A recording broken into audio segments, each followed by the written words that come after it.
All right, welcome back to the Rice Report, everybody. Our conversation series today, we are joined by Jason Bermas of Making Sense of the Madness, and he has been around a long time, guys. He's been in the film industry. He's had experience in crypto. More importantly, he keeps up with news like almost no one you'll ever meet.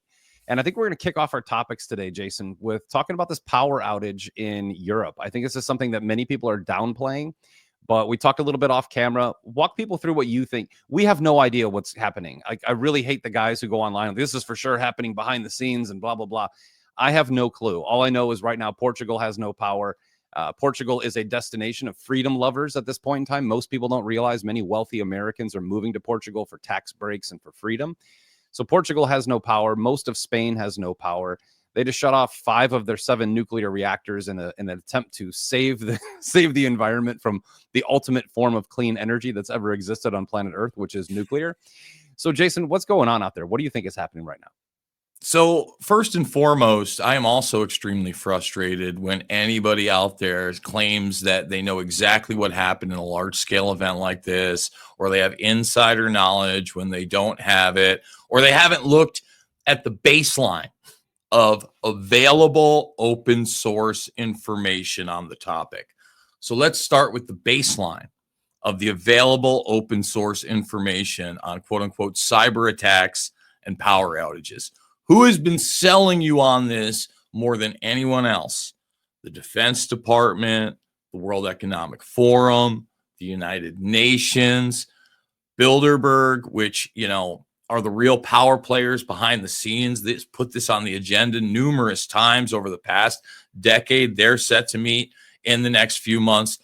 And really the truth of the matter is, in no way, shape, or form, if you had a sane system that was pro-humanity and you did not want attacks like this to occur, would you put this system online? It's right. A thing called an intranet, people, not an internet. And many systems over the last 4 to 7 decades, depending, have run on intranet or hardline systems, which cannot be penetrated digitally whatsoever. In fact, our intelligence community still uses these systems, all right? They do not allow access. So you should never allow access to a power station, a water plant, any type of critical infrastructure. Yet they have insisted on doing so time and time again. And then when you look at the abilities of cyber attacks, not just within the intelligence community, but much broader, because when you talk about the intelligence community, you're not just talking about the CIA or the NSA. You're not just talking about overseas with the Mossad and MI6. All of these organizations use companies and individuals as subsidiaries, cutouts and front groups. So when these things happen, you have that layer of plausible deniability. But then on top of that, with the technologies that have been utilized, you can mask the attack. So one of the most famous examples of a quote unquote masked attack is Iran, where, to their credit, they did not obviously have their nuclear system power plant on a system that could be penetrated by a cyber attack online. No, somebody had to get on the inside, but once they did, they were able to infiltrate with a USB stick and put code into this system that would slowly degrade and then stop their power plant altogether.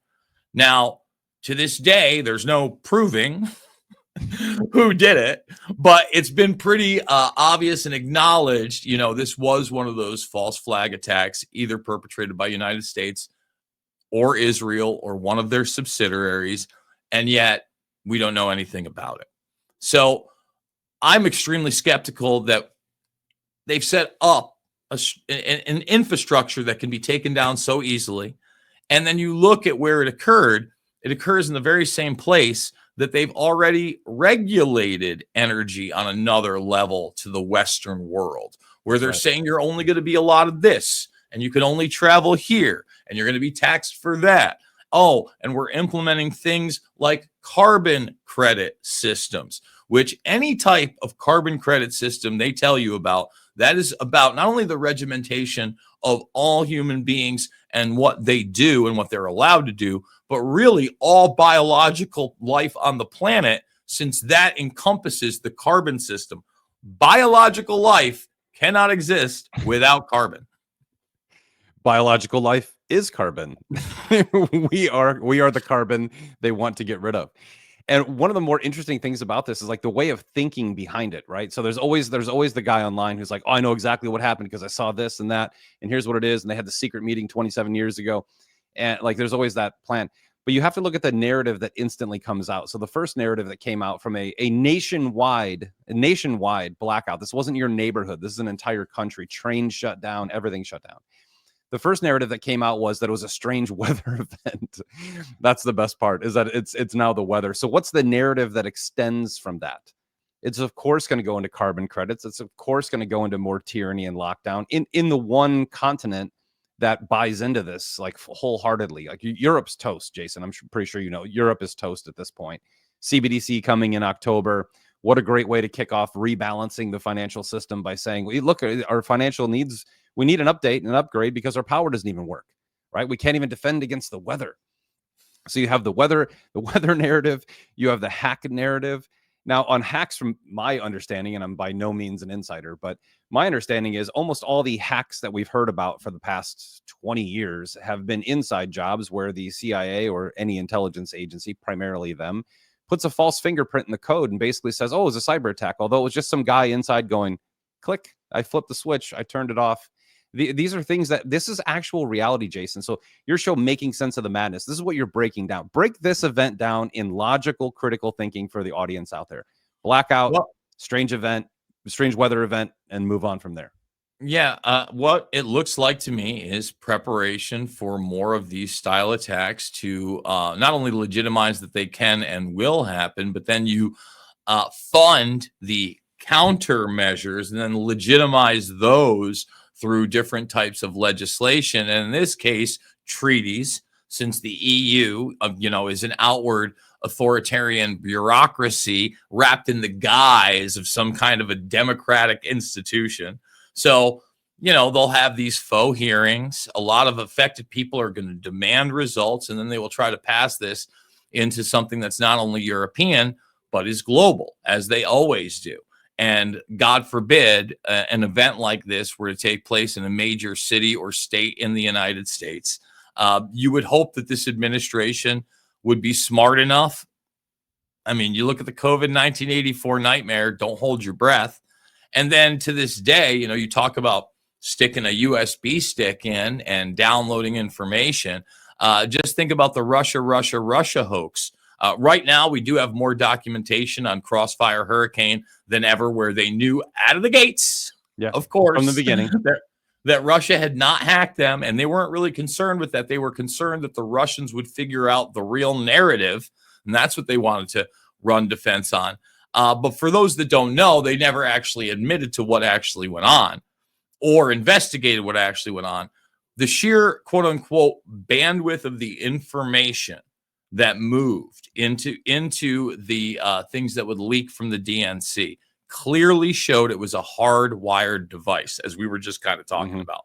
Someone stuck a USB stick in, and the data transfer rate shows that it was not from the internet. It's very simple to figure out whether or not it could possibly be from the internet.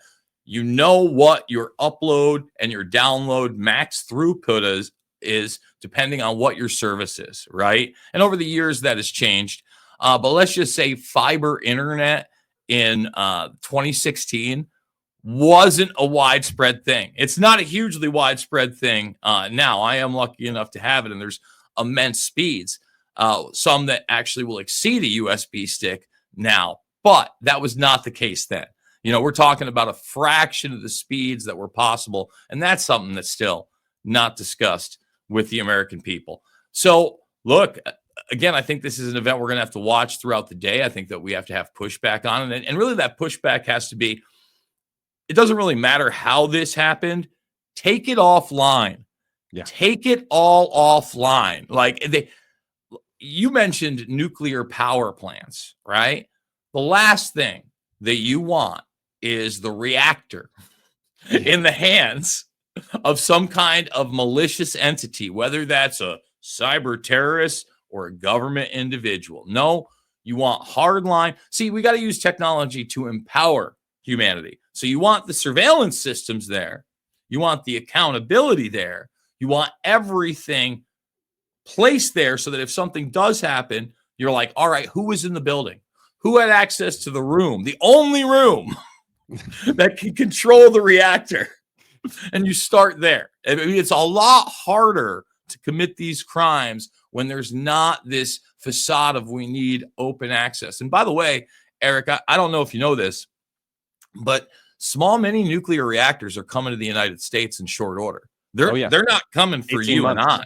Mm-hmm. Yeah, we're not going to get to use the power or the savings or the efficiency. Like you said, they're coming for the AI data centers.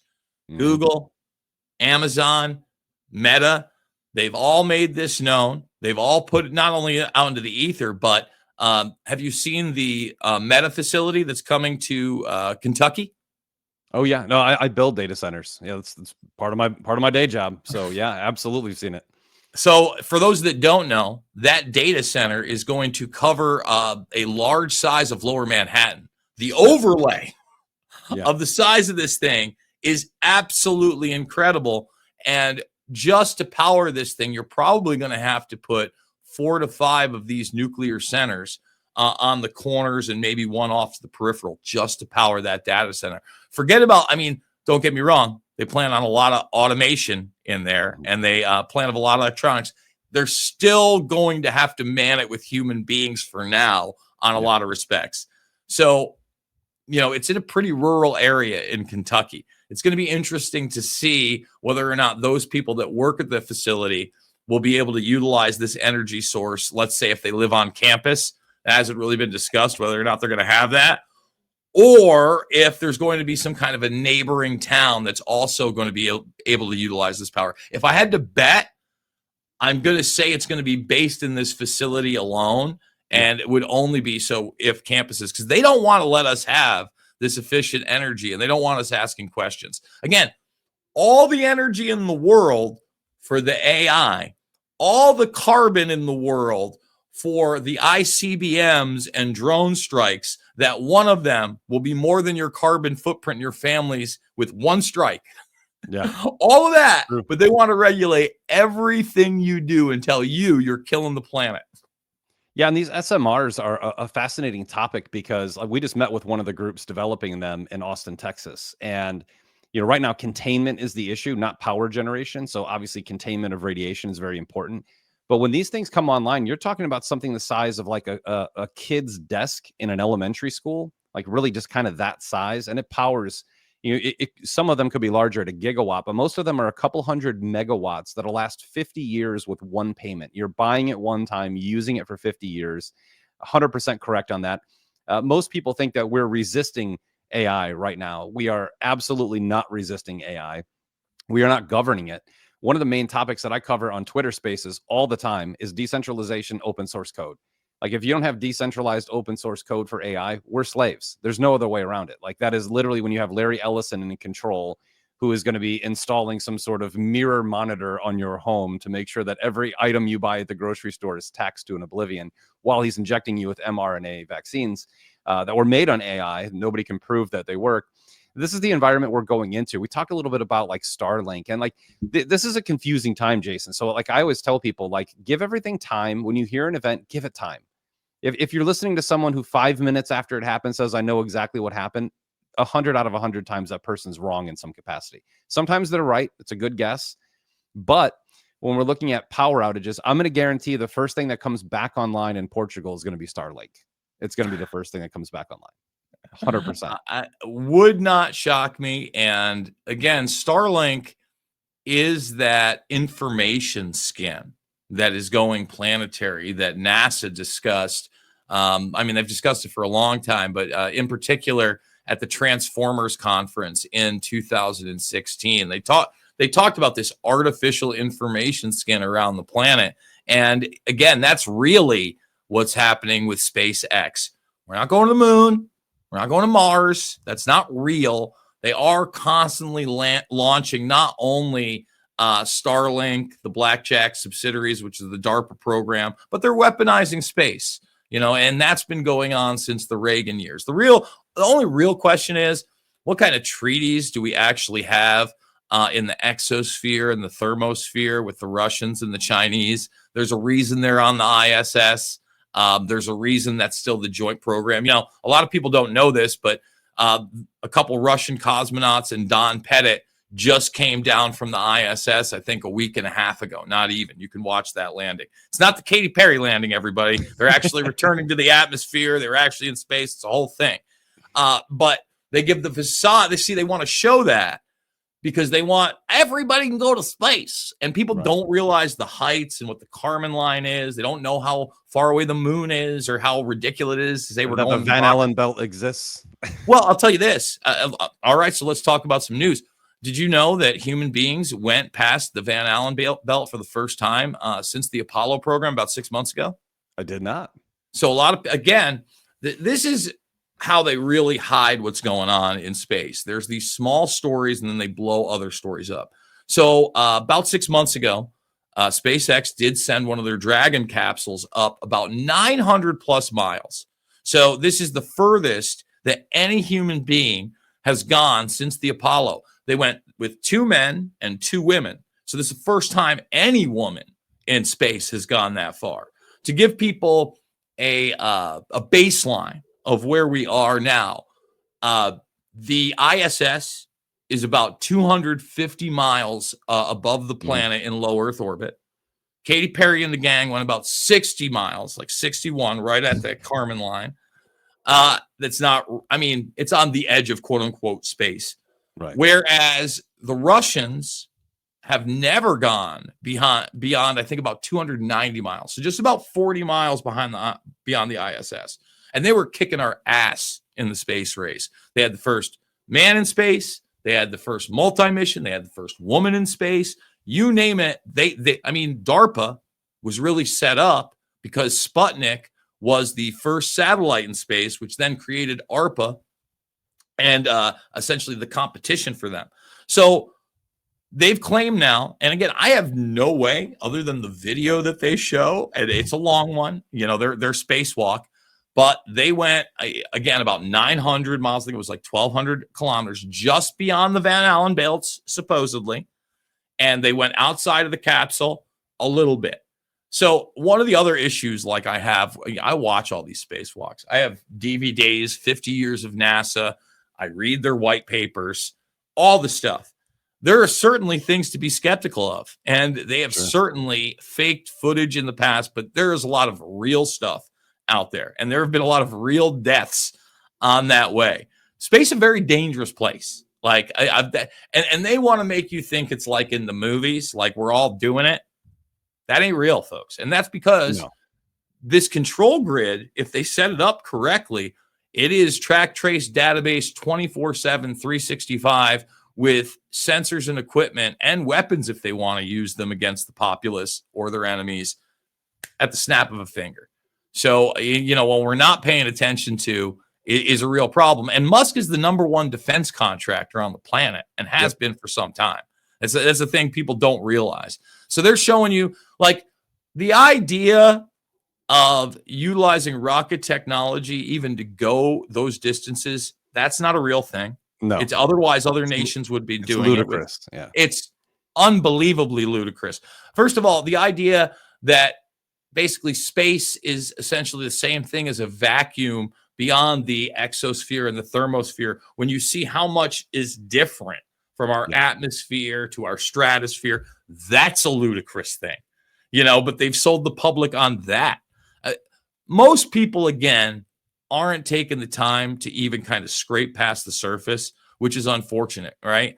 And I know, totally off topic and a total 180, but, you keep talking about how people, outright say they have the answers. And there's some big names out there right now talking about the Epstein case and Virginia Giuffre Roberts, right? Right. They have no idea what happened. And none. And I'm not here to tell you that I do know. I can tell you what's out in the public arena. I can give you discernment, and I can give you some of the possibilities of what has happened there. But anybody outright just dismissing the idea that this woman committed suicide, They not only haven't followed the case for the last, since 2007, almost 20 years, but they haven't followed what's happened recently with her. For instance, that bus crash. Are you aware about that? No, I haven't followed her case really at all. This will probably help a lot of people, including me. So there's a lot of buzz right now about the death of Virginia Giuffre Roberts, who admittedly was probably the most prominent, at least vocal victim of Epstein, and had put out the most documentation out of the literal hundreds of victims alone in the Palm Beach case. And that's where she comes in. So Virginia Giuffre Roberts was really a unicorn in this sense. A lot of girls didn't make it out. All right. Yeah. We've only seen the survivors. We've only seen the people that have come forward. They never investigated New Mexico Ranch, which is this huge sprawling estate. Creepiest place ever, too. Creepy paintings, creepy sculptures. Epstein was in bed with Bill Richardson at the time. Epstein was a trilateral and a counsel on foreign relations. Bill Richardson, who was accused by Giuffre and others, was the governor of New Mexico. Okay. And another Clinton associate helping run the Clinton Foundation. And remember, Epstein's lawyers came out and said that, Epstein essentially created the Clinton Foundation with Bill Clinton. We certainly have those meetings at the White House. Now, I just want people to kind of understand the mentality of somebody that's been abused from the time they were a teenager in this sprawling environment and being able to get out. She escaped with one of Epstein's longtime employees. So one of the drivers is who she left with. And then they got married. They were together for 22 years, and they actually had 3 kids together. All right. So now here's where it gets odd. Virginia became a multimillionaire. She got a settlement with an NDAA against Prince Andrew. So the meme, it's not a meme, but the post of her talking about that she is not suicidal, et cetera, comes from just before that trial in 2019. In fact, at the time, she was living behind gates, closed doors, full security. Like she had engulfed herself in that. They get a settlement. She gets a lot of money. Now, even before that, she was very much in touch with the Daily Mail.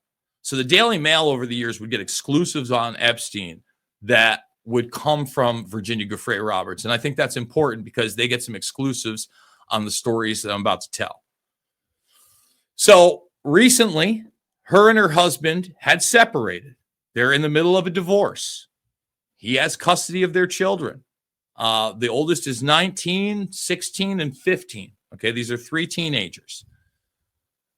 In the beginning of April, she made a post where it looks like she is bruised and beaten in a hospital bed. And she says that she has been in a car accident and hit by a bus, and that she's going into renal failure. And she's been told that she has 4 days to live. And in that, remember that. Yeah. Yes. But in that post explicitly, she says, I just want to see my babies one more time, and then I can die. So I just want to say this. I have personally experienced women that lose custody of their children and have faked that they're going to die. They don't just make those calls. They end up going into the hospital. This is a real thing. I mean, this woman's already been through a ton of trauma. She says the man that she left with and had kids with beat her. She's in court over that, but now she doesn't even have her kids. So then you get to the actual accident. Okay. I'm not even sure Virginia Giuffre Roberts is in the car. And I know that sounds really crass. However, let's investigate what happened. The bus driver came forward the day after the claims were made because people were looking for the police report outside of Melbourne, and there was none initially. He called the woman who he hit, who was her caretaker on her $1.9 million ranch or whatever. So I want this to be very, very clear. This seemed to be a fender bender where the police were not called, where the bus driver got out of the car, talked to this driver who was an elderly woman. Her face is out there. They don't file a police report. She collects Now think about this. If your headlights knocked out, okay, do you go over and you're not calling the cops, you're not making an insurance claim? Do you go over and collect all the little shattered pieces and have them? So he calls her back later in the day and makes sure everything's okay. Well, she says, well, there was a passenger in the car. He didn't even know there was a passenger in the car. And this is where the police report gets filed and Virginia's injuries are out there. Now, in the pictures and the interview with the Daily Mail, because they have contact with Virginia Giuffre Roberts, this woman says she's not covering for her, but she has the handful. I mean, there's no damage to all the evidence. What? Yes, of the evidence. And like, there's no damage to the car other than this. And this guy's fully out there. So the family comes out and even Virginia comes out and says, that post wasn't meant to be public. I posted it to my Facebook. Well, think about this. There are some people that have their personal Facebook hooked into their Instagram. And It was the Instagram post that everybody saw. So this may have just been a play to go see her kids. And she's in a very bad mental state. Okay. Now think about that. If you're in that situation 3 weeks later to be found dead by suicide on your personal ranch and your family saying that isn't out of the realm of possibility. Not saying it did occur. Now, on top of that, let's look at the flip of it. All right. She was one of but the main person to bring Jean-Luc Brunel into the Epstein Ghislaine Maxwell mix. Jean-Luc Brunel ended up hanging himself in a prison in Spain while facing criminal charges for all these things. Now, Jean-Luc Brunel may have also killed himself. I know people don't want to hear that, but let's just say they put Brunel in a cell with some heavy hitters that were doing bad things to him at night. And then all of a sudden they just come to him, they take those guys out and they're like, well, we're giving you about 2 hours and you're not going to have your cellmates, maybe throw a piece of clothing in there or something. It's up to you. It's a pretty sturdy bar up there. Some people are going to choose that out. Now, do I believe that Epstein killed himself? I think the evidence is overwhelming that he did not, as you have two separate incidents. Right. But all of these people out here screaming, we don't even know how the suicide occurred yet.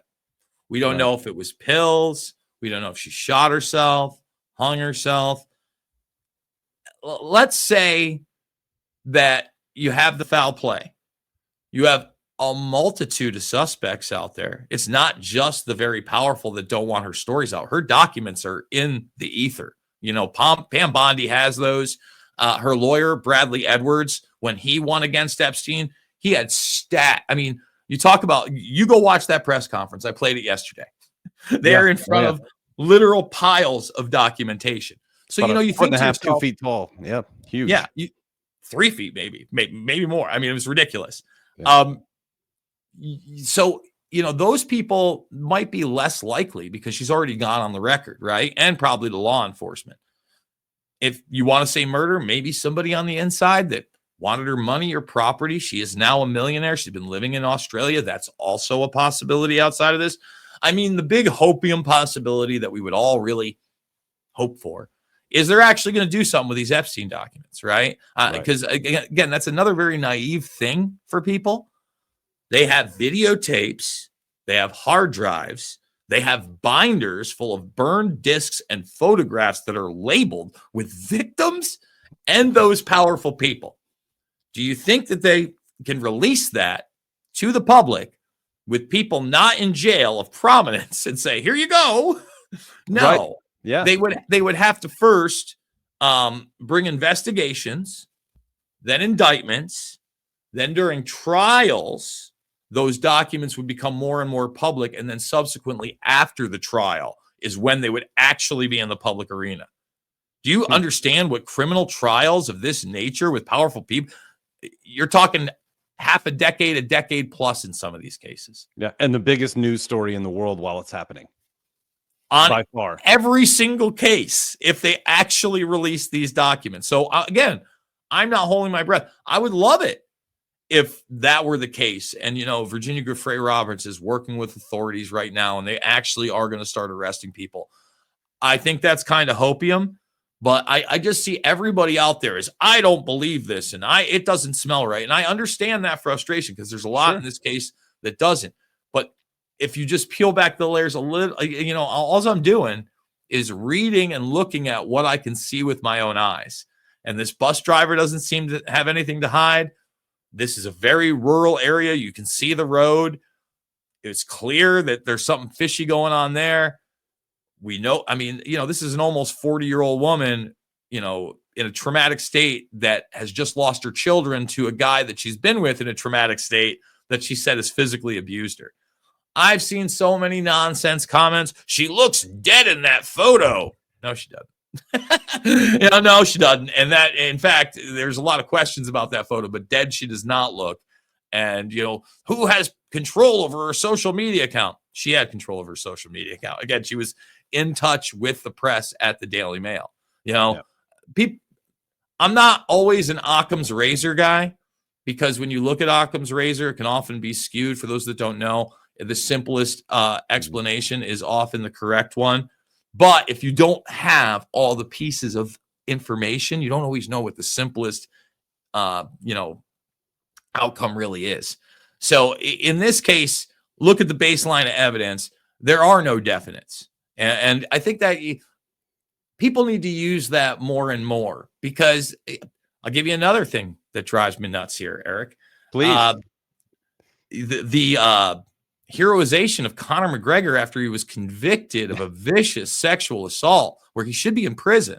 Like he beat and raped that girl. I've been reporting on it since 2019 in January. It happened in December of 2018. The entire press was covering it up. Donald Trump is the one that actually got him into the country when he was still under criminal investigation for the cowboy fight. Go look it up. He was not able to travel over. Dana White gets on a plane with Trump, and within 48 hours, he's in the country. Okay. After that conviction, he's sitting there in the White House press corps, and he's going to run for the president of Ireland, and Tucker Carlson's talking to him for a couple hours. By the way, right now, they're looking for Conor McGregor so he can be served yet again, this time in the United States, for his criminal attempted rape of a woman at the Miami Heat game that most people dismissed. For those that are unaware of that situation, I mean, and that's the other thing. The 2018 incident is grotesque. I mean, they showed video of her inside the ambulance where you could see the bruising on her legs, where they also had to, when she got there, use forceps to take a tampon out of her cervix. Now, we all know that you end up hospitalized with a tampon in your cervix when you have consensual sex with people. I mean, that happens. Wow. So they did all, and they had the two people, the medics in there, also testify. All this is in the public record. No one seems to care. A totally separate incident than the one we're going to talk about him being served. He's in Ibiza on a boat, and a woman gets her arm broken by him, allegedly. She's scared for her life. She jumps off the boat and is rescued by Red Cross. Okay. She goes and she tries to put criminal charges on McGregor, and her truck gets firebombed, and she drops those charges. McGregor is mobbed up with the Kinahan family like you wouldn't believe. His sister, I mean, essentially married to the number 2 or 3 guy on top. I mean, that's how he really came up, was a, enforcer for them, and that's why he's not married to Dee. I'll give you one hint what she did for the family. I'm a pretty well-versed guy. I don't know anything about Conor McGregor except for the interview he did with Tucker was clearly in a Mason's lodge. Yes. Well, very clearly. With that, let's talk about this case where he might be criminally charged finally, but I'm skeptical on what's actually going to happen because of the media perception, lawyers, etc. So what happens is he's at this Miami game, and you can see on video him going into the bathroom with this girl who's chubby. Okay, now, since she's chubby, she gets attacked, and Conor McGregor obviously would want nothing to do with her. Like, again, people not in the real world and don't understand how these people work. Just so people can maybe get a mindset on how somebody famous might have sex with somebody or try to have sex with somebody whom you might not find physically attractive. Do you remember what Arnold Schwarzenegger's maid looked like that he had a love child with? Yeah. Good point. That's a minor example. Yep. So he goes into there, he probably, it looks like they're going there to do coke or something like that. So she alleges that, like, right there, he just whips it right out and just tries to stick it right in her mouth. And she, like, freaks out and leaves. Later on, there's video of them talking on the thing, but you can't really see what the look on her face is while they're talking because it's all blurred out. They've always blurred out her face. So she actually tries to go to the police, and the police tell her she better lawyer up, that they won't even hear her. Okay. So it sounds incredible, right? So she can't believe it. She starts texting the security guy that she knows there that was, like, guarding the bathroom and stuff like that. And she's like, that was effing crazy. And he's like, well, what did you expect was going to happen? Blah, blah, blah, blah, blah. So then she does lawyer up. They go to file charges. And, the lawyer, when talking to the media goes, well, how do we know this? This sounds like a cash grab. You shouldn't file charges until. She goes, yeah, I would have thought that too. But she went to the police right afterwards. So right now, he's dodging a server from that incident in Miami. And again, nowhere in the United States media at all. By the way, McGregor is hated in Ireland. You know why? They all know all this stuff. Yeah. Which should also give pause to think about why the West is trying to push this guy, right? So like a month ago, Limp Bizkit's on the Loserville tour, and on Instagram or one of the social media accounts, he posts that he's going to the show, and if you want your teeth knocked out, he's going to be in the mosh pit. Class act altogether, that guy, Presidential, very presidential. Yes, very presidential. So Fred Durst, also very presidential, he announces in the arena that Conor McGregor is supposedly, boo. I mean, the entire 20,000+ people booing him. And then he mentions him again, and they boo him again. I've played it on my show. You don't see that in the mainstream media at all. He's not even liked there. Wow. Yeah, I have a few friends in Ireland, and when I text them and I said, hey, Conor McGregor's running for president, they said, I'll be an American soon. That was the response. I'll be an American soon enough. So yeah, no, what a crazy thing. Jason, we just go anywhere with this because you have so much in-depth knowledge of. I had no idea this was happening with Conor McGregor. I actually don't pay attention to him at all. The only thing that brought him into my spotlight was him running for president. Other than that, I could care less what Conor McGregor does. And then the interview, like, clearly in a Mason's lodge was. I mean, I'm not that guy either. I'm not like, oh, it's a checkered floor, be afraid. Like, but it was obvious. The logo was right. Well, that's the power structure there. Let's stop, because it's not just we're talking about occultism and secret societies. It's very outward in Europe that the Masons are the old boys club there. They are the law enforcement. They are the judges. They are the politicians. Most of them are in the Scottish Rite, but there are other rites in Europe that there are. But that is a very interconnected organization, and it shows that he's willing to work with them. I'm sure that's the nod. I'll just end it on this, on frustration. Again, I've been talking about that for 5+ years. I knew once the case started to go not in the criminal direction. That woman, by the way, in 2019 was offered over £1 million just to drop it. She wanted a criminal accountability. Anyone who thinks that she's a gold digger, she got 250,000+ pounds after all that. After 5+ years being run through the mud. Oh, by the way, her boyfriend was stabbed in a home invasion by 3 masked men just a month and a half before the trial. In fact, that was the last big story on what I was going to end on. What a coincidence. I ended up doing the 4th hour Alex Jones in October before the trial started, after the stabbing. So it was just before the trial. And I ended up doing an hour on McGregor, right? It was on a Friday. And Jones came in a Sunday, and I pissed him off so much that he had to say it. I love Jason Bermas, but God damn it, we're almost on the verge of World War III. You can talk about this. McGregor like to rough up women. Yeah, he likes to rough up women. To their credit, pretty good impersonation, by the way. It's pretty good. Thank you. To their credit, I was invited back after it in October, but I happened to be in New York attending a funeral, so couldn't do it. But I just want to put this out there. Yeah, it is a big deal. They're trying to run this guy for president. You get ahead of these things. He's at the inauguration of Donald Trump. You don't want to be. It's the same thing with like the Tate brothers. They're not good people, everybody. They're bad people. All right. And Andrew Tate, no matter what you think about him, okay, he made his money off of cam girls, okay, and gambling in Europe. And everybody who like dismisses that, many people have seen that video that's very disturbing with the belt and the blonde girl, right? Now, she's come out and said, I love Andrew. He's the greatest. We were cosplaying. Does anybody know how old she is in that video? Let me give you a hint. It ain't 15.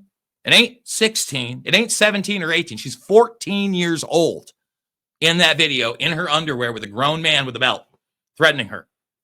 Is that enough for anybody?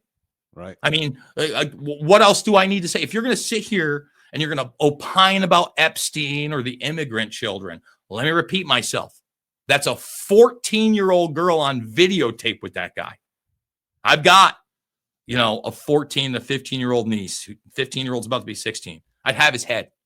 Yeah. I'm enraged that, again, it just shows you why, like, I'm not joining the party. I'm not a liberal. I'm not a conservative. I'm not right. I'm not left. It ain't going to happen because they can't seem to get past these basic blind spots. When it's their guy or it's their side, not only are they hesitant to bring up the truth, they'll like people like Candace Owens have gone to bat for McGregor. Really? Yo, dude, hey, they're not the only one. Again, why is Conor McGregor at the inauguration of the United States president? He's not a champion. He's a loser. He's a drug addict. Like he's a literal coke monkey. Like you can watch him on dozens of programs over the last several years. Not like it stopped. Totally coked out of his mind. He became a part owner of the BKFC, which is bare knuckle boxing. Mm-hmm. I'm a big fan. It's been very difficult to watch over the last year because he's on it almost every week, and he's coked out of his mind. Like he's clearly on drugs and incoherent and drunk. And it's like, oh, you want the compromised, brutal, violent, rapist, mobbed up guy to run your country. Well, it fit right in. That's how that's how everyone is anyway. Another kind of shadowy figure people are making into a hero recently after his death is John McAfee. People are like, look at John McAfee said this. He said at that time, he was running from the law. I get that. Maybe he had some privacy factor, and maybe he's a hero for stealing privacy of the government. But he was coked out of his mind, living in Belize with 4 underage girls, 4 concubines, and the oldest was 17. So at least he let them poop on him, right? Because he was also into that. Yes, that's right. I mean, exactly. These people are. So let me go further with that. All right. Because there was this whole time period where people had dead man switches and there were white hats behind the scenes, or we're going to do all that. All this imagination land associated with the QAnon nonsense, right? Let's take that into this administration right now. This administration has tried to, and is, in my opinion, further legitimizing Guantanamo Bay. They're saying they're going to put the worst of the worst criminals and deport them there, 30,000 beds. I hate everything about that. Wait, Guantanamo Bay should be totally and completely closed. In fact, like 20 years ago, that's what people wanted. They said, why do we even have a torture facility? When the Abu Ghraib photographs came out, when the waterboarding came out, when the torture came, everybody said, you know what, this is enough. We're going to shut this down. In fact, in 2008, when they held the Democratic debate, everybody down the line, Joe Biden, Hillary Clinton, Barack Obama, John Edwards, all said they were closing Guantanamo Bay. Mike Gravel and Dennis Kucinich were there. They were the only ones that actually meant it. You know what I mean? Think about that. All these people said they were going to close it. What really disturbs me is, again, you get these people that, to their credit, they're being lied to.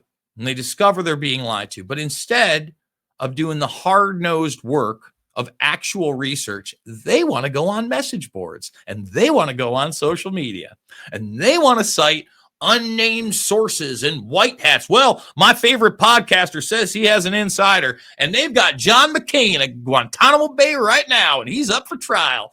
Like, what? What lunacy? I had people telling me that Julian Assange was safe in Guantanamo Bay. It's like, yo, we got to call a spade a spade. The last thing we want are unaccountable military torture facilities that they can do anything they want with you. I mean, I use 9/11 as a great example, and this is another one of those conundrums with these people. More than ever, the mainstream and the right wing is, quote unquote, asking questions about 9/11 and Building 7, Tucker Carlson in particular. And yet they were still enraged when the two guys that have been in Guantanamo Bay 20 plus years, Khalid Sheikh Mohammed and his co-defendant, were going to cut a deal not to be killed for it. Right. You don't even know what evidence they have on him. Like, it was a military tribunal that you got this much of a viewpoint into. Right. Like, what are you talking about? And clearly they didn't wire the buildings, and clearly they weren't the hijackers themselves, and clearly they weren't running the drills that coincided with the attacks, and clearly they had no sway over the 9/11 commission. I mean, just go down the line. Well, what are we doing here? I want that place closed. I mean, you could use it as maybe a trade facility, a black site. It should not be. If you want it as an outward military site against Cuba, et cetera, is what it was intended to be in the beginning. Okay, great. Not going to do anything for relations, but we've got military bases all over the world. We don't need manned military facilities where they're going to ship human beings and do whatever they want to them. I mean, Guantanamo Bay was literally an extension of the de-patterning program of MKUltra, everybody. I mean, right. If people don't correct. understand that, McGill University, again, one of those subsidiaries we were talking about, what they would do to de-pattern people is they would take away all of their sensory. In other words, they put them in gloves. They would restrain them. They'd put things over their eyes, and then they would play the same song or message again and again and again and again to the point of madness. Well, you know what they played over on Guantanamo Bay, where a bunch of guys are in orange suits, restrained with mittens over their face, and they played Barney's I Love You, You Love Me, We're a Happy Family, again and again and again. Oh, that's drive me crazy. I don't think I'd last an hour. Can you imagine being in the sun on your knees as a goat farmer that made the wrong decision on where you lived and who you aligned with? And now you're just there being tortured for years. It's wild to me, man. You know, and there's so much, even with this current administration. I'm not trying to dog them because I think there is some good.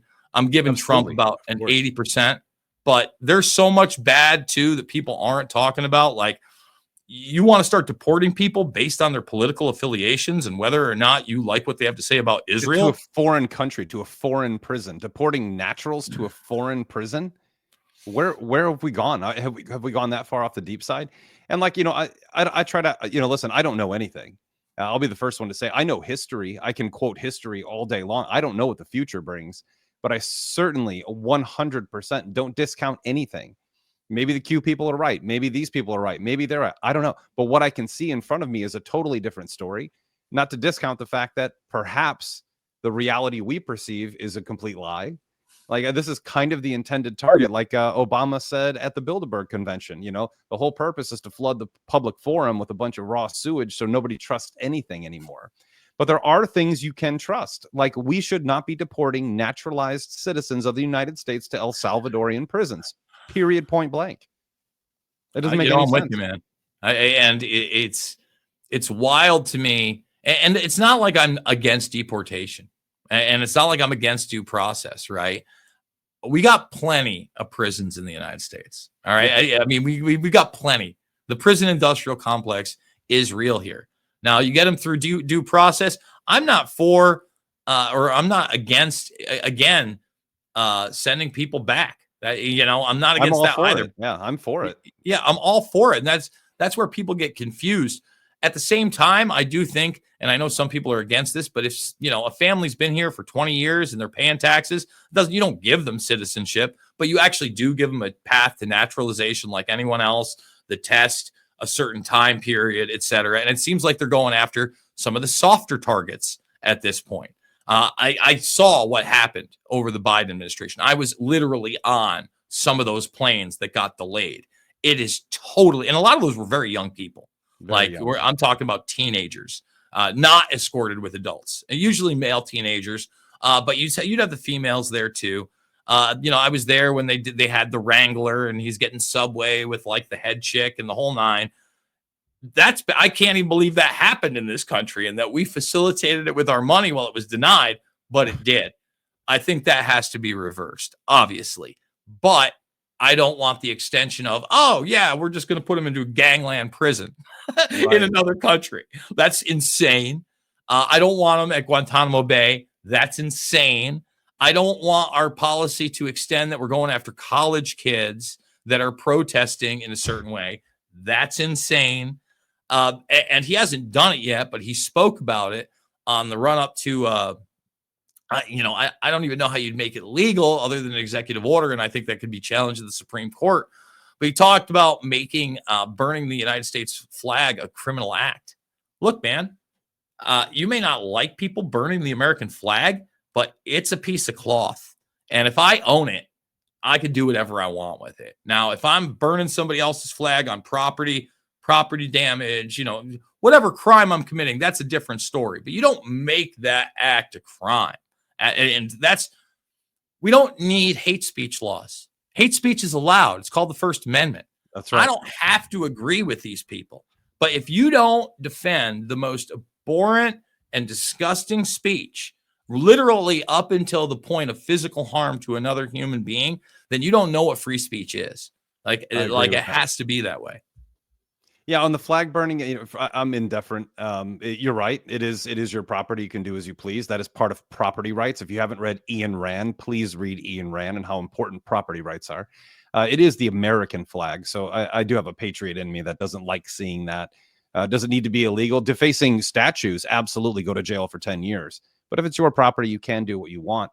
On the flip side, the anti First Amendment laws that are coming out, because they just had one here in Texas. Right here in Texas. People think Texas is like this bastion of freedom, which it is. I mean, I moved here from California, so I have a skewed point of view. I moved from the Soviet Union to Ukraine, I guess is kind of the best way to put it. But here we have, the highest population of Muslims, the largest concentration of mosques. I've been telling people about a Muslim invasion of Texas since 2020. We also now have anti-Semitism laws in our schools where kids, if they say anything against Jewish people in school, they can be suspended. These are, guys, the problems in the world are so much deeper than one man could possibly change. It's just that simple. Like I love Donald Trump. Again, I support the hell out of him. I think he's by far the best president we've had. But does that mean I agree with everything that he's done? Absolutely not. And that's our right as American citizens, actually our duty to speak out against that, because one thing he has shown, he listens. He listens to your complaints.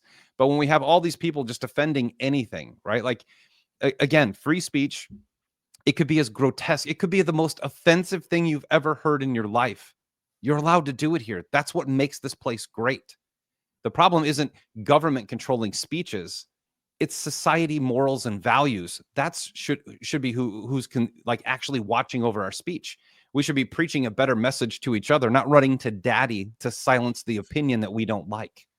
This is the problem in America. We have cowards in our country that want the government to fix. They hate the government. They don't trust the government. But right now, we're hoping the government changes everything.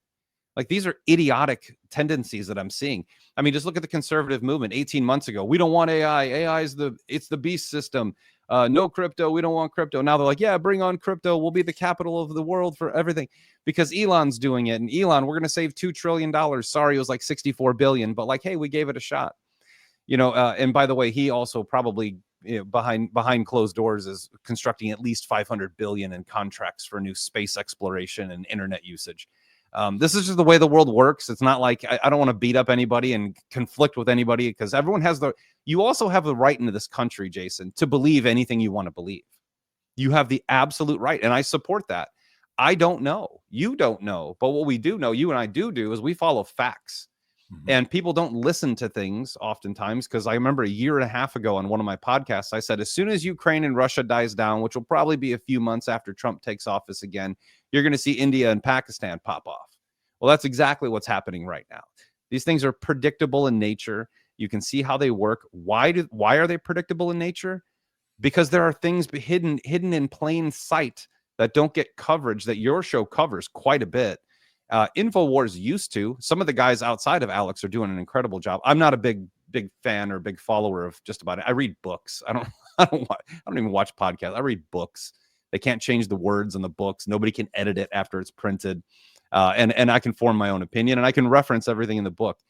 But when you look at what's happening right now, America is so caught up into the hero scope, right? Like, we have this hero, and believe me, guys, Donald Trump is going to make this country incredible. Will it be everything you dreamed of? Absolutely 100% not. That's just my opinion. There's just no way he can fix all the problems of the world when you have something I didn't know. I'm fascinated by this Conor McGregor thing. When you have, alleged rapists who are involved with mafia ties, who are clearly led by rabbinic code, delivered into Masonic lodges, which he clearly is a member of, which is a not so secret society anymore. Secret societies run the world. They always have. And the best thing about them is they're smarter than all of you, and they will not sleep until they have confused every person on planet Earth. That is the intention of Earth. So shows like yours, I would say mine, but you just blew me away. But shows like yours, you've got to hear this information that no one else is talking about. And that's why they try to silence everyone's voice. I mean, you can watch, unless I get a few tweets that go viral, I'm not getting views. Because I'll bring on people with differing opinions. I would say many of the things that we've talked about here so far, I agree with. Some of the things I vehemently disagree with. Like, I'm okay with making it illegal to burn the flag. I understand your reasoning. I'm okay with that. But I'm not okay with things like that we're allowing now, right? Like, there's, 500 miles of land on our border right now are now controlled by the military. We just threw the Posse Comitatus Act out the door, and we're now saying, oh, it's okay to have the military after we shut down the border. I would be okay sending the military while the border is being invaded, but after we've completed a wall and shut it down to supposedly 99% drop in illegals, now our military is controlling the border. These are things no one's mentioning. They're not even thinking about. And the thing is, if you were bringing in just the National Guard to actually build the wall and secure it along the way, and as the wall was built, you had state law enforcement now securing the border, I could get down with that. But like you said, right now, that's not the case. I mean, there were so many things that you said right there. The hero worship thing. I can't emphasize enough that what you need to do is be able to look in the mirror every day and be your own hero. That doesn't mean you're perfect, but you're relying on yourself. You're not relying on others. And, you kind of mentioned social media reach, and you also talked about free speech. Well, and people like begging the government to do something about it. Donald Trump had that executive order that supposedly stopped censorship in this country. I don't even know what that means. I've seen no stop of censorship on YouTube, which is Google, which is the first and second largest search engines in the world, which is a technopoly like no other. It's the largest video platform in the world. They have defense contracts. They work with NASA on quantum computing and artificial intelligence, have full sites there. And a lot of people don't know this, but Google got their initial algorithm straight from DARPA. Yes. And they did so in a competition that DARPA and NASA put on together, which was the National Library Initiative, which was the first initiative to digitize all of the world's knowledge. So, I mean, think about that for a second. This is a Trojan horse civilian system. And by the way, also seed funded through In-Q-Tel, the CIA's seed funding. I mean, everything about this thing is a military industrial complex company. So how are you regulating that? Nobody, to my knowledge, in this administration has talked about signature reduction at all. Are you aware of signature reduction? Yes. So for those that don't know, you got a team of over 60,000 people working foreign and domestically as real people, also online. They can create any identity they want. They're in your household name companies. That means they're in your Twitter. They're in your Facebook, Meta, whatever. You don't think they're running narrative management operations there? Of course they are. Every day, every hour. They're the Russian bots that they're telling you about, folks. I mean, amongst other things. None of that has changed. And quite frankly, the whole system of social media as far as quote unquote making a living has totally been inverted. So it used to be that you put out the best content for free and everybody had a level playing field and there was an algorithm. Over time, those algorithms would change. Then over time, certain people couldn't advertise altogether or get bumps. Now, on top of that, then they started just outright banning people. Mm-hmm. Now they actually make you, on the free speech ones, guys, they make you pay to play. The only reason I have a blue check mark on X is not because, I want the blue check mark. No, I can't post videos that are longer than 2 minutes and 20 seconds if I don't, and I can't live stream on it. So now I have to pay, basically about $100 a year just to try to live stream to my 47,000 followers, which Grok will tell you with my reach is actually about 1/20th of the reach of other accounts with my my following compared to what I do. Now think about that. Then they want me to pay $50 for one post for 5 days to reach 4,000 people, which is 1/10 of my audience max. And they don't tell me whether it'll actually even reach them. It's a total scam. They're not even giving you real numbers and you're not on the equal playing field, but you got to pay to do it. Rumble. Listen, more better. Rumble picks winners and losers. They put things on the front page. I have firsthand experience with that. When I came to Rumble, I was in touch with one of the upper echelon guys, and I would actually text them. They'd put it on the front page, which did help tremendously, right? At the same time, bare minimum, if you want to stream on it, it's $10 a month. If you want like any of the customization, it's $25 a month. And the payout, although I am monetized there, I'd say that from what I make on Rumble, it's probably like $1,000 a year if I'm lucky. That's probably a high mark. And I pay $300 a year to be on it. So obviously not very viable to make the cash. And then YouTube altogether, they've taken my channel 5 different times. I had to utilize X and my followers there to shame YouTube into giving me my channel back, which they did 5 times. But every time I try to get remonetized, because every 6 to 12 months they say, you could be remonetized if you just jump through these hoops. It's a 1-sentence response I get. Your material cannot be monetized because you have harmful content. Yep. That's it. I've been through it too. I just sent YouTube I took a video that I have that had 254 views. I had 147 direct interactions with people who watched it, DM, text message, email. I screenshotted them all. I sent it to YouTube and I said, so either there's 2 things that are happening here. Either you're shadow banning my views, you're not showing as many views as actually occur, or I have the highest engagement of any video producer in the entire known universe. And miraculously, my next video got like 5,200 views or something. So it is, guys, the one thing I will express to people in the most optimistic way I can, because I'm not a doomer. Listen, the world's getting better. Like the world is filled with good people. Unfortunately, it's run by disgusting human beings. So if you stop paying attention to them and giving them credence and focusing on your community, your life, your faith, whatever it is that is core to you, your life will improve. And Donald Trump will make taxes lower, commerce better, all these other things. But we're going from, this was inevitable to happen, that the Rockefeller Rothschild system ultimately would come to an end. Like it's just by design, fiat based. The whole system was designed to come to an end. So what I think is happening is we're being sold a story about how glorious that is. And it is glorious, right? This is a horrible system. But what's happening is we're being smoothed into a transition of technocrat state. And they're building the new heroes and the new narrative to make you support that. And it couldn't get worse than day 2 of a presidency to bring out Sam Altman and Larry Ellison and say that they are in charge of what is that, Stargate, the largest AI operation. Like, guys, this is what's happening, and it's okay. And maybe there's some miraculous event that happens somewhere down the road, and like everything goes to pure freedom. But that's not the story of human history for 10,000 years. It's just not how human history has been.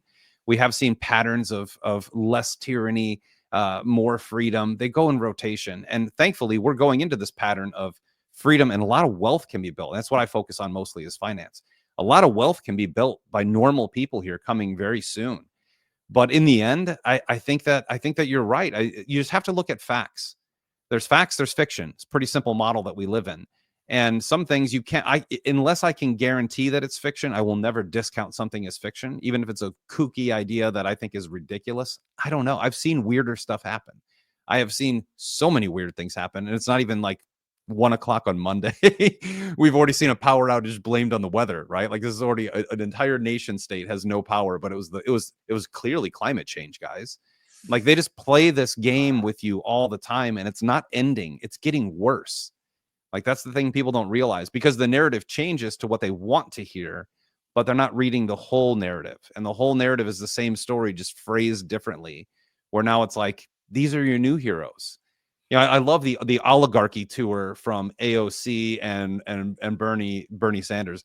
That is probably my favorite piece of comedy that's come out in America since probably like Eddie Murphy Raw. Like, that's probably the funniest thing since Eddie Murphy Raw, because it's hilarious, because they're not complaining about oligarchy. They just, it's not their oligarchs anymore. Like, we are run by an oligarchy, guys. Look at our entire, the head of commerce, Howard Lutnick, miraculously didn't go to work on 9/11. Multi-billionaire, brags about it all the time, all the inside connections to government debt you can imagine. Scott Bessent, by the way, these guys are doing a great job. Okay, so they are at those Scott Bessent and Howard Lutnick are doing a good job, but that doesn't mean that's going to last. Like, a lot of times, like we talked about bare knuckle boxing, a lot of times fighters take the first 2 rounds off and let the other guy get a big ego before they drop them. This is how warfare is conducted. Sometimes you let your enemy think they're winning, and then you destroy them. But Scott Bessent literally made a living destroying currencies for George Soros. And that's who's appointed to the head of our treasury. That is literally his job. Was destroying other nations' currencies so that George Soros could profit. Okay, Pete Hegseth, love Pete Hegseth. He's authorized the military on U.S. land. That is something that was unimaginable. They used to do this in the 70s. Like, you go back and read Bill Cooper's Behold a Pale Horse. He talks about all these military operations that everyone complained about. We don't want military. We don't want military.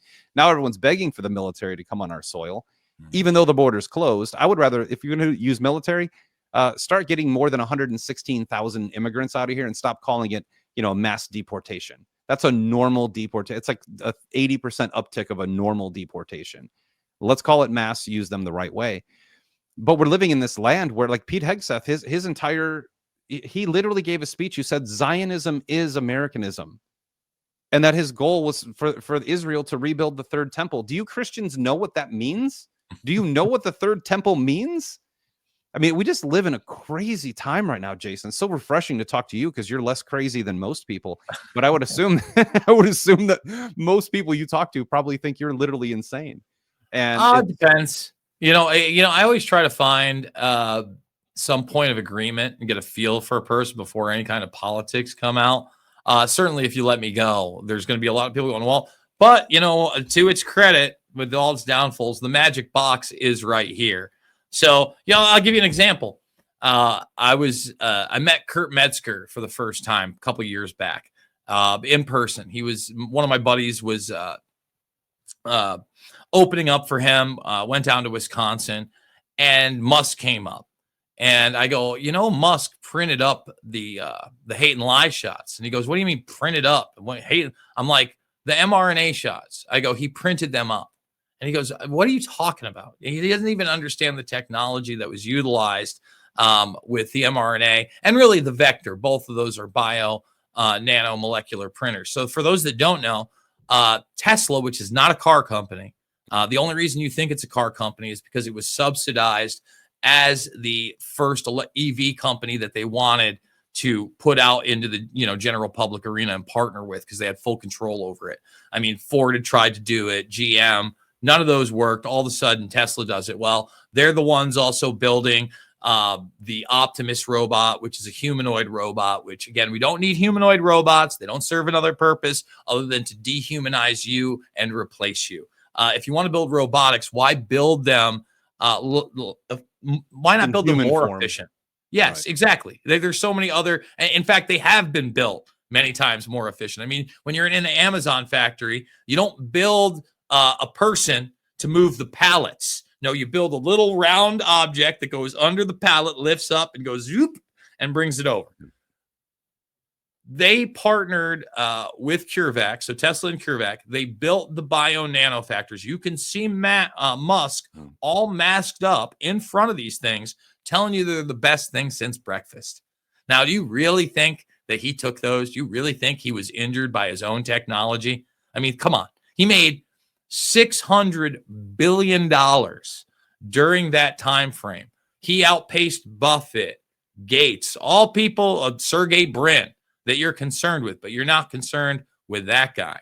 So, you know, he didn't get it at first. He's like, in fact, we were joking about 9/11 by the end of the night. And he was like, ha, ha, ha, ha, ha. Now they're talking about 9/11 all the time on Jimmy Dore. I get text messages from Kurt that are just so far beyond what I talk about. You know what I mean? Where I've got to look into his stuff and question him.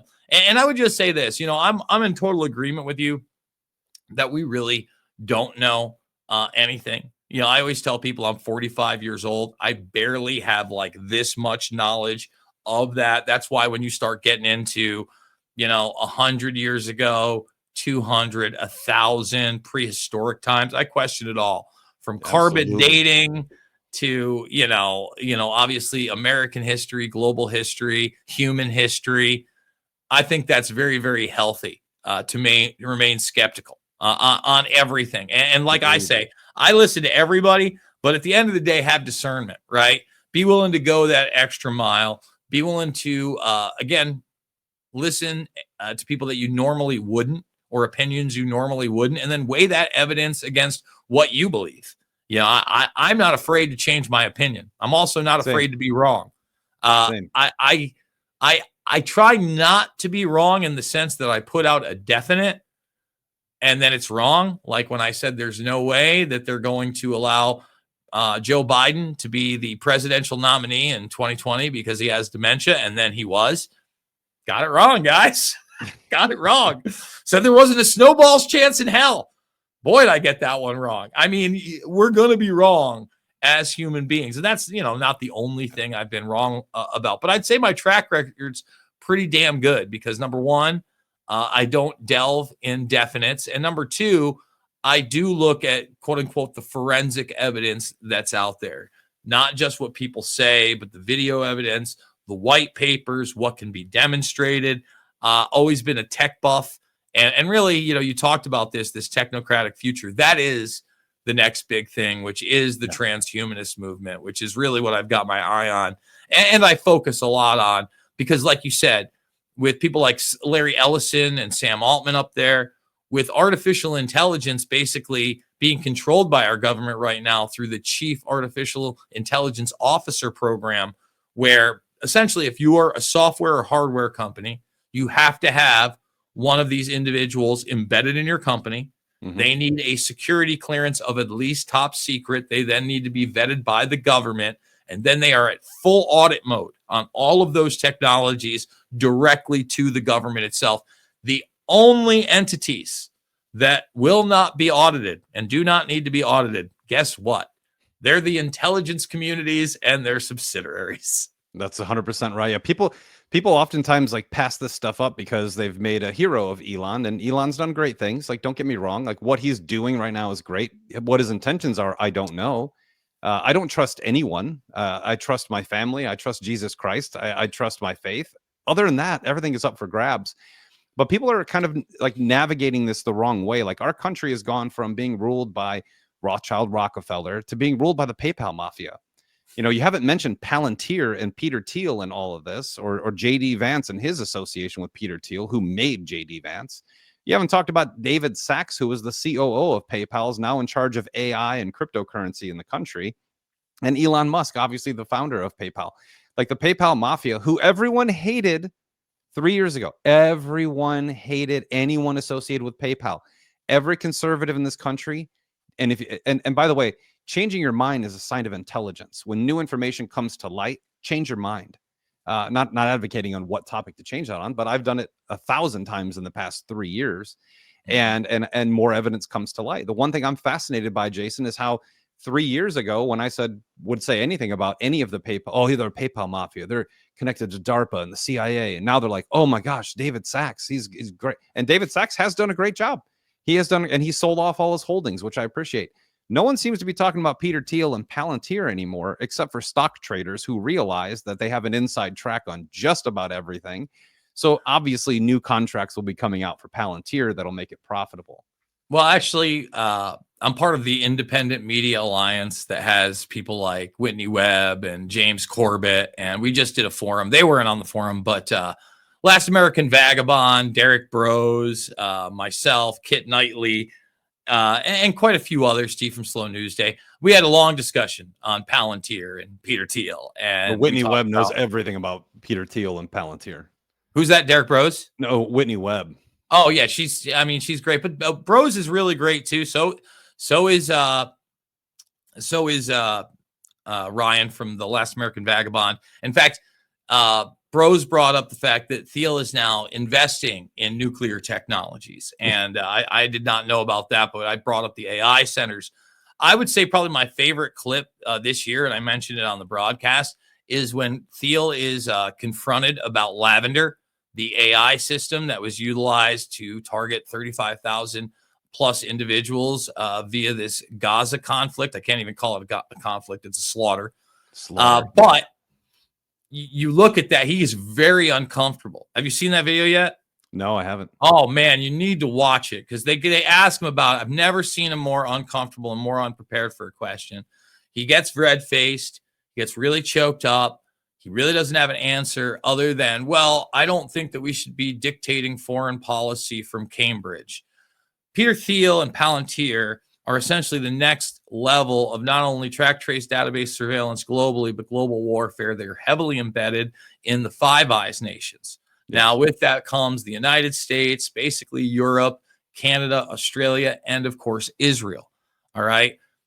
His partner, Alex Karp, is out at the CES conventions talking all of this AI warfare up. To integrate him with Musk, yes, Thiel and Musk are both part of the PayPal mafia. But right now, when we're talking about Palantir, obviously globally, they're picking out targets and helping out with warfare. Well, where is the highest concentration of Musk's Starlink?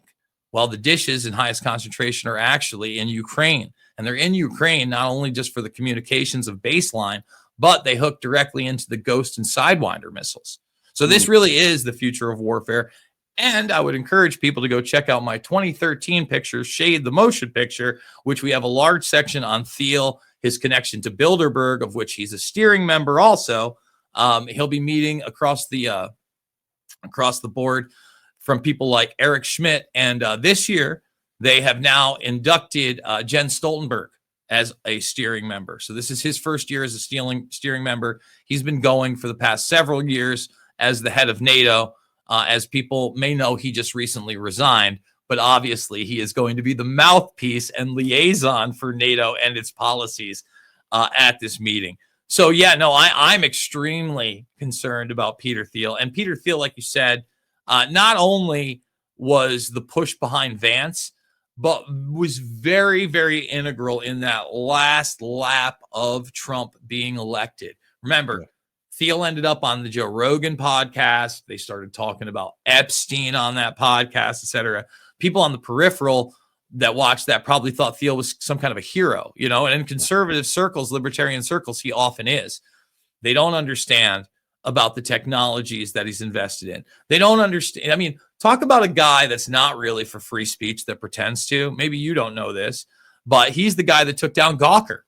So I didn't know for that. those, again, that may not be aware, Gawker was kind of this Hollywood rag that a lot of people shat on, but had a lot of good stories and information. In fact, Gawker was the first one to publish the Epstein Black Book when no one else would publish it.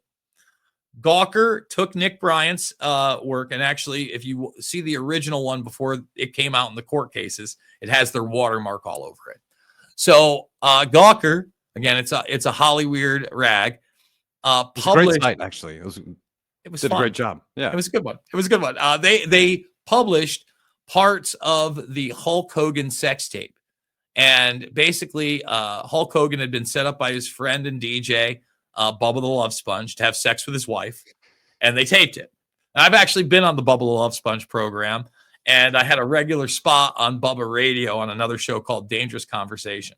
So I was kind of like aware of all the chicanery and things that were going on with those people. So basically, Hogan didn't really have the money to sue them into the ground. Peter Thiel stepped in because Gawker had outed him. He was a closeted homosexual before Gawker started running stories about his boyfriends. So he's pissed.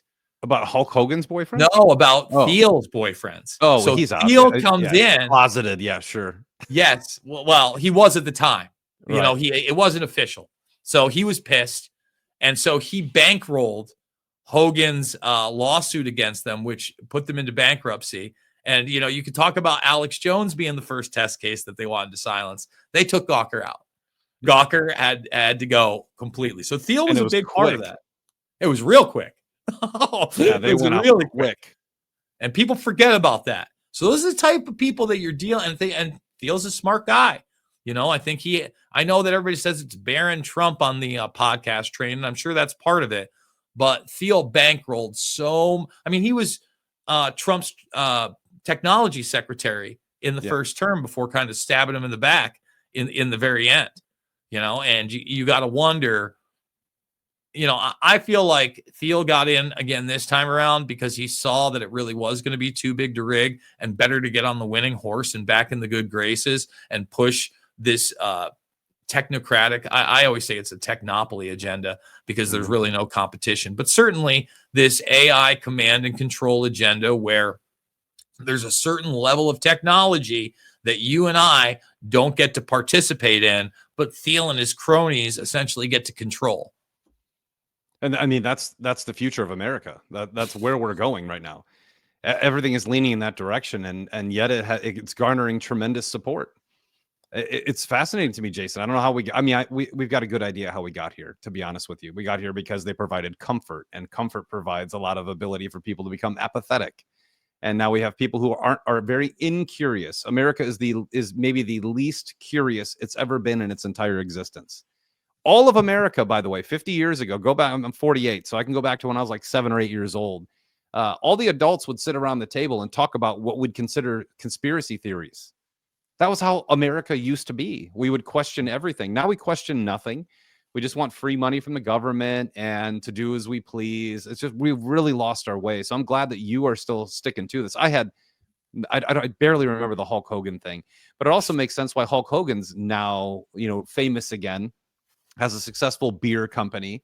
This is just how this stuff works. You know, how many didn't Melania Trump get $40 million from Netflix? Nobody talked about that. If that were, you know, when Michelle Mike Obama got her own show on Netflix and Obama's had all this money, everyone is complaining, but then Melania gets 40 million. Oh, that's great. I think they should do that. You know, where does this end? Where does the chaos end?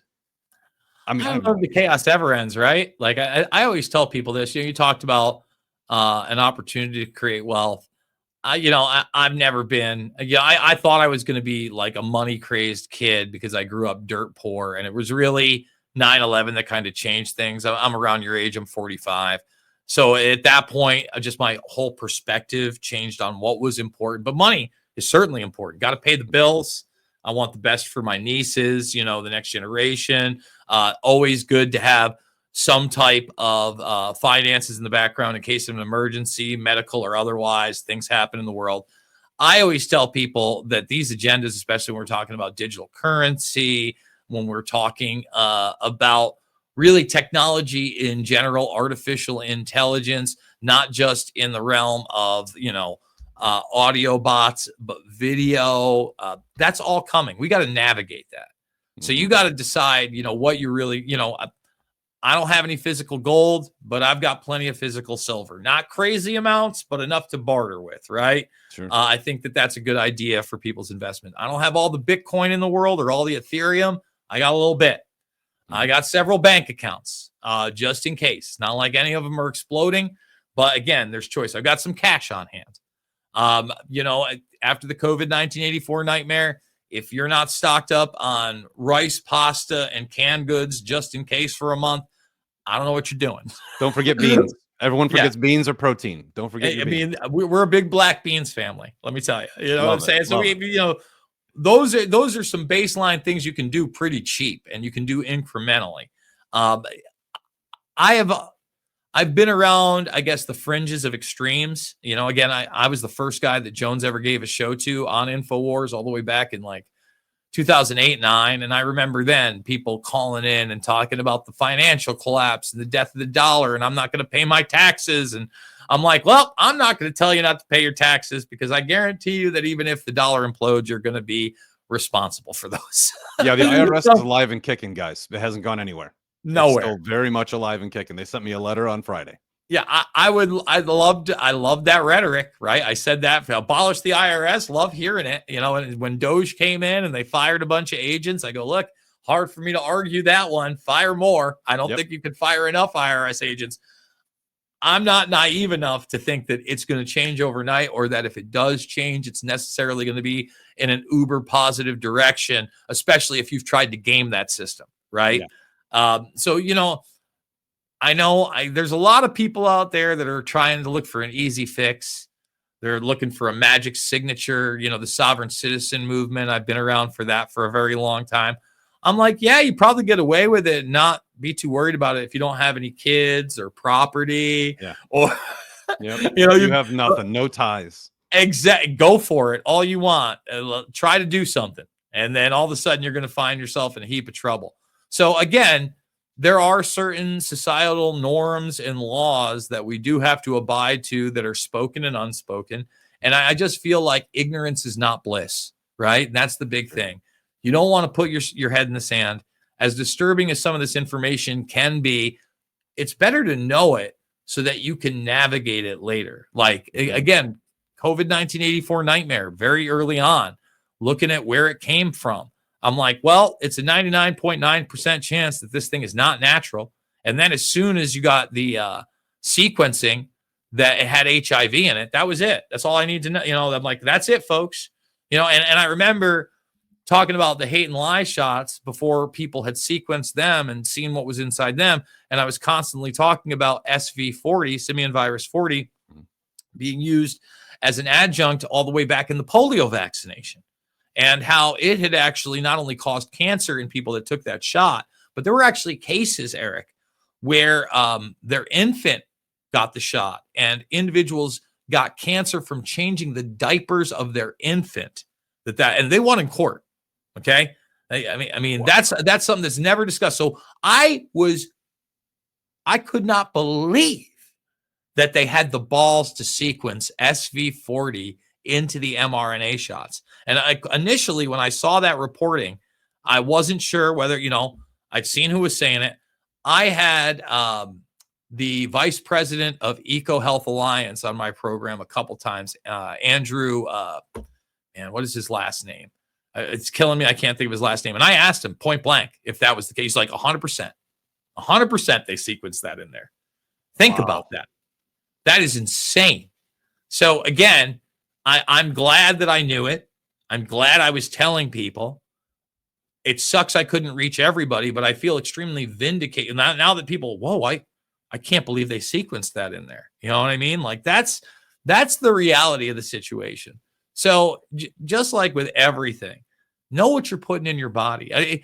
I'll tell you right now, the geoengineering issue is extremely frustrating for me. In that same picture that I promoted earlier, Shade, we have a large section on solar radiation management, geoengineering. There's a 20-minute section in Bill Gates, not just on depopulation, but his connections to Monsanto and weather engineering. You know, it's a big story now. The United Kingdom is talking about spraying the skies to dim the sun. We've been doing it in this country for 30 plus years, 30 plus on the record. And it kills me that I can look up into the sky and I can see it happening in a place like Iowa, and I'm just told it doesn't exist. So, in quick lesson, guys. God doesn't make straight lines. God does not make straight lines. Like, try to find straight lines in nature. The only place you'll find straight lines are out the back of airplanes in the sky. And since that has started to become a commonality, and I've been on chemtrail stuff for like 10 years because I just feel like I have to beat my head against a wall with people. Since you have noticed these things for 30 plus years, cancer has accelerated, dementia, Alzheimer's, like all the autism. Autism may not be from vaccines. It may be from chemtrails getting into the placenta. We don't know. We have no idea. But what I do know is God does not work in straight lines. And as soon as people started pointing out these straight line clouds, miraculously, some national or global weather service said that they had now discovered 5 new types of clouds. And one of them is a straight cloud called a cone cloud. So it's not a chemtrail that's killing you. It's a cone cloud that no one ever saw for the first 10,000 years of human existence. It's just, it's bananas. Well, we had hearings here in Iowa. So again, this is why you want to be talking to people. We got a state senator, a great representative named Jeff Shipley, who I've had lunch with, and every once in a while we DM. My buddy Todd McGreevy, he runs a paper here since 1994, independent, called the RC Reader, actual print publication. They also have a website. So he went to this hearing, and you had Shipley and others present their evidence. They don't use the term chemtrail. I never use it. Prolonged jet contrails, solar radiation management, aerosol sprays. We do have some of the ingredients. We do have some of the facilities. All that is put onto the record. The Democratic opposition comes in. Now, Todd knew this guy forever because he's dealt with him on a ton of issues. He was kind of surprised to see him. He said, "Oh, wow. Well, I'm glad you're here on this issue." He's like, "Well, what are you going to be talking about?" And he wouldn't tell him. He's like, "Oh, boy, here we go." So he gets up there and he goes, "Well, number one, no one can seem to tell whether or not this is actually happening." So the first thing they always come out with is, "We don't know if it's happening. This could be a bunch of, it doesn't matter. You can see it in the air." I mean, I filmed several times just this month alone, teams of 6 in the sky. You can watch crisscrossing. Yep. It's 100%. They're not commercial airliners. Okay. So then he goes, "But as I understand it, if they are trying to stop global warming and keep me safe, I want this to continue." Now, I want people to understand something. If they could absolutely demonstrate that blocking the sun, could curb, quote unquote, climate change or global warming.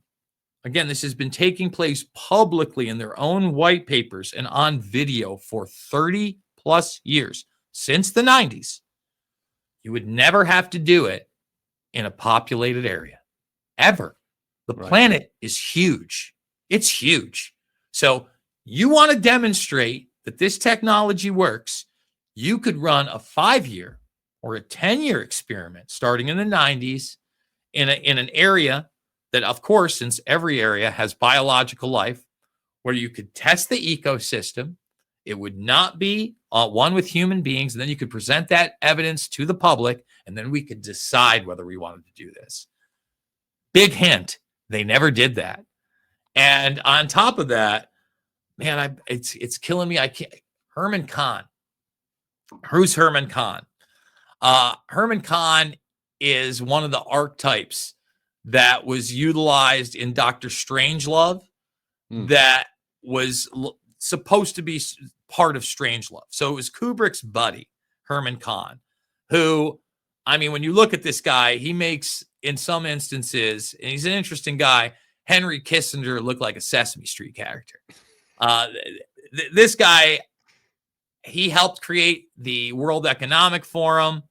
He was part of many of these think tanks. So there's this video I play sometimes of him at the Hudson Institute talking about the idea that if they needed to drug the public, they could go about it in certain ways. One of which is that they could take blood, literally, and like the punch card system of their job, and they would have to have a certain amount. But he then goes on, say, let's say they get a little rowdy. Well, we could probably spray something into the sky. Calm them down a little bit, no big deal. I mean, what? And then you find out on the record that the United States military has already sprayed the United States public with something called cadmium sulfate, which is a radioactive material. And not only did they spray it from the sky, they were so kind and loving that they took station wagons in suburbs of St. Louis, Missouri. And by I mean suburbs, the poor regions of St. Louis, Missouri outside. East St. Louis. Yeah. Yes. And they sprayed from station wagons that entire neighborhood.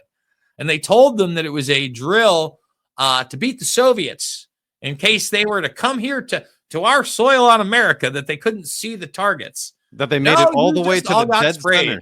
Yeah, they made it past coastlines, mountains, valleys, into the center, into St. Louis. Yeah. Makes perfect sense. Makes perfect sense. Yeah, of course. They just did it. Jason, they just did this in the subway in New York in 2022. The same thing. Everybody's like, what's this mysterious fog coming out of the subway? What do you think that is? I mean, I could continue. As far as human experimentation in this country, you had terrible experiments done on black men, of course, in Tuskegee, but then they also extended that into the prison system. Let me take it a step further. They were going to hospitals, children's hospitals in the middle of Brooklyn, and they would take a severely mentally ill child or a terminally ill child who had cancer, and then they would inject them with herpes or hepatitis or other types of drugs, or diseases and viruses. These are children. They were doing this in the 50s and 60s. That's what we know about and have known about. I mean, I did that video, 2010, 15 years ago. And it's in the mainstream one day, and then it's barely discussed the next. The Department of Energy, again, that had a lot more to do with the COVID 1984 nightmare than people realize. They're on the record of running human experimentation projects of a biological and nuclear nature. That all came out under the Clinton administration. Guy came out with a phone book size document that only illustrated a fraction of the tragedies that they incurred against, again, military personnel, civilians, women, and children, everybody. Wow. Well, on that happy note, these are things you need to know. Like, this is, I have these conversations, especially on like X Spaces a lot, when somebody will bring up something that sounds like conspiracy theory. It's totally true. I seem to be the one who steps in quite often and says, listen, you can laugh all you want. Everything that guy said is provable. Like, it's literally provable. And it's not provable from a blog or from a Reddit page. It's provable from government documents or patents or white papers or a spoken word. Like John Brennan said 12 years ago, he said, well, by 2025, we'll completely control the weather. That's the head of the CIA. Like, he literally said it. You can't make it up. It's there. But I will say this, they are everywhere. So I've been fortunate enough to take my family to Turks and Caicos and to the Bahamas in the last 2 years on spring breaks. Both times sitting at the beach, we were getting chemtrailed or weather modification, geoengineering, whatever label you want to give it. There were planes spraying straight lines that dissipated over the period of 2.5 hours and looked like low-level blanket clouds. That's the same pattern in Turks and Caicos and in the Bahamas. It's not just here. They're doing this everywhere. But we are, God, I could go on. I could talk with you for hours. I'm going to have to go to Iowa. We're going to have to grab a dinner because they have great steaks in Iowa, just like in Texas, man. Great beef in Iowa. I actually played a long time ago in Omaha. Baseball. We used to go to Iowa to play games all the time. I got to meet Ozzie Smith, who played for I think it's called the Clarinda A's. He played for the Clarinda A's in a wooden bat league years ago. A lot of good memories in Iowa. Although the one memory I don't have of Iowa is a hill or a mountain, because it's literally the flattest state. We've got some hills. A lot of people, I got to tell you, sometimes I'm driving and it feels a little bit like upstate New York. We also have the most beautiful minor league baseball stadium here, Modern Woodman Park. So we'll also catch a game. Oh, done. Let's do it. Let's do it. And the Quad Cities are fun. Like Yeah. I've gone to a couple concerts there. I loved Iowa. And you have, what is that, Galesburg in Illinois, right next to that. Beautiful place to go. Take your family. Beautiful town. But Jason, where can everyone find you? This is so fascinating. Can't wait to have you on in a couple more months if you're down for it. I'd love to we'll just do a 2-hour open the kimono and let's go nuts like we did today. Sounds good to me, brother. You can find me across the board at Jason Bermas, Bermas. That's on X. That's on YouTube. That's on Rumble. I'm on Rockfin. Please go check out all my documentary films. They're in playlist sections. We've got 2 on 9/11, Loose Change Final Cut, and Fabled Enemies. They're more relevant than ever. I actually interviewed Kurt Weldon before Tucker Carlson got that interview. He talked about 2 of the hijackers being on the CIA payroll. We went well beyond that. And then I had Anthony Schaefer on right after that as well, who was part of Able Danger and said things that I've never heard him say in the mainstream before as well. So you can check those out. My other 2 pictures are Invisible Empire and New World Order Defined and Shade the Motion Picture. They, again, deal with this idea of globalism, authoritarianism, a quote-unquote New World Order, geoengineering, bioengineering. You don't want to miss it. And they're all free. And I encourage people, again, to share them with others. And then I'm basically live 7 days a week. You can find me and you can find my other stuff. I'm also on band.video. Go check me out. Absolutely. Couldn't agree. And I had Tony on here last week. What an incredible guy. Undercover named Striker, which made me laugh. We had a good conversation about that.